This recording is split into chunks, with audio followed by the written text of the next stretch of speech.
नमस्कार मंडळी, तुमचं गिन्नी रेसिपीजमध्ये स्वागत आहे। आज आपण बनवणार आहोत बांगडा फिश फ्राय। त्यासाठी लागणारे साहित्य बघा। इथे मी रवा घेतला आहे अर्धी वाटी, इथे पाव वाटी घेतला आहे तांदळाचं पीठ, 2 चमचे लाल मिरची पावडर आणि अर्धा चमचा हळद आहे, 2 चमचे अद्रक लसूण पेस्ट आहे, चवीपुरतं मीठ आहे, हे आमसूल भिजवून घेतलेलं पाणी आहे म्हणजे कोकम। जर हे नसेल तर तुम्ही चिंच किंवा लिंबूही घेऊ शकता। आणि तळण्यासाठी तेल घेतलं आहे। तर पहिला आपण फिशला मॅरिनेट करून घेऊया। ते या रव्यामध्ये मी थोडंसं मीठ टाकून घेते पहिलं, कारण आपण फिशला याने कोट करणार आहोत। त्याच्यामध्ये थोडीशी हळद टाकून घेते। आता हे बाकीचं सगळं मी मिरची हळद इकडे टाकत आहे। ही अद्रक लसूण पेस्ट टाकून घेते यामध्ये। हे तांदळाचं पीठ टाकून घेते यामध्ये। हे आमसूलचं पाणी कोकम, आणि यामध्ये आपण टाकणार आहोत चवीपुरतं मीठ। चवीपुरतं म्हणजे कमीच टाकायचं जरा, कारण रव्यामध्ये आपण टाकलेलं आहे थोडंसं, त्यामुळे।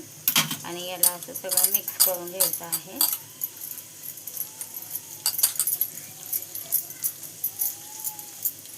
तुम्ही हवं तर हे कोट करताना, या रव्याची कोटिंग करताना याच्यामध्ये लाल मिरची पावडर अजूनही टाकू शकता, जर तुम्हाला तिखट लागत असेल तर। पहा, याला मी मॅरिनेट करून 10 मिनिटं ठेवणार आहे। नंतर आपण याला फ्राय करायला घ्यायचं आहे। याला असंच मसाल्यामध्ये बुडवून घ्यायचं आहे। नंतर आपण याला फ्राय करणार आहोत बांगड्याला। मग पहा कसा आपला बांगडा होतो फ्राय। फिश फ्राय करायला घेऊया। हे बघा, इथं मी हे रवा घेतला होता, यात मीठ आणि हळद टाकून घेतलं होतं थोडंसं। आता थोडी लाल मिरची पावडर पण टाकली आहे, ती याला याच्यात टाकत आहे। असं तेल टाकून घेऊया यामध्ये आपण। 2 ते 3 पळ्या तेल टाकून घ्यायचं आहे। कमी तेलातच फ्राय करायची आहे आपल्याला मच्छी। पॅन ठेवलाय मी गरम करायला आधी।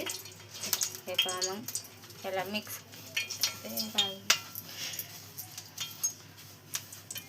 मिक्स करायचं असं सगळं, आणि याला फिशला असं कोट करून घ्यायचं आहे याच्याने, रव्याने सगळं। मला दाखवते 1-2।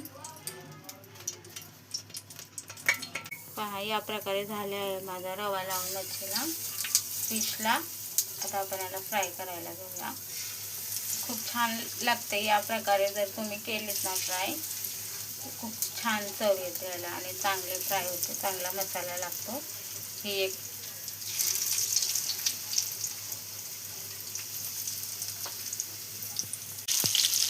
पहा, या प्रकारे झाले। आता आपल्याला या बाजूने पलटी करून शेकायचं आहे। खूप मस्त लागते मच्छी अशी फ्राय केल्यावर। पहा कशी आपली मच्छी फ्राय करून झालेली आहे, बांगडा मच्छी। तर तुम्ही ही रेसिपी एकदा नक्की ट्राय करा। गिन्नी रेसिपी आवडल्यास लाईक करा, शेअर करा, सबस्क्राईब करा, बेल आयकॉनवर क्लिक करायला विसरू नका। तुमची गिन्नी रेसिपी। धन्यवाद।